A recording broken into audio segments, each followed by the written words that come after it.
Right now we're removing debris in Kula in the upcountry. That debris is being taken to the Central Maui landfill. That helped kick off debris removal operations while that we're preparing and doing hazard site assessments in Lahaina to prepare for debris removal efforts there. We're fairly consistent with what we've experienced in other fires.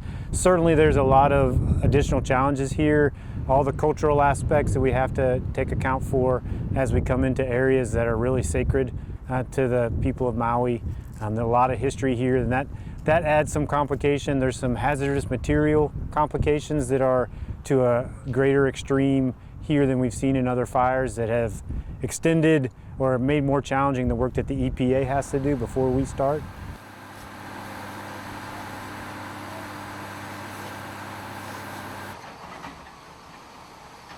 So they typically use insurance to push that debris to the curb, and then we do what's called a right-of-way debris removal, where we don't enter property, we just take it from the street.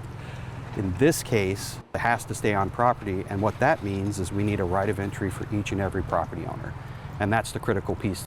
Because they're not here to take your property. They're here to clean up your property, get all the hazardous waste off of your property so that you can start rebuilding.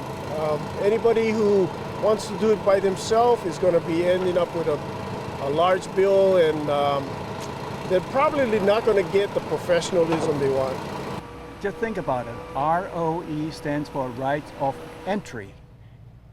You did not sign your property over to the government. It's just give them the right to enter your property. That's what it means.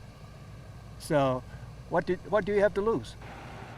Right now in Kula, we do have 3 crews working simultaneously.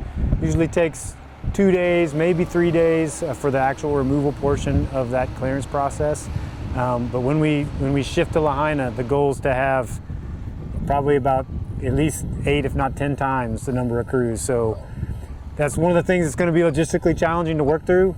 But again, we're looking to bring to bear a lot of capability in order to get this done as quickly as possible.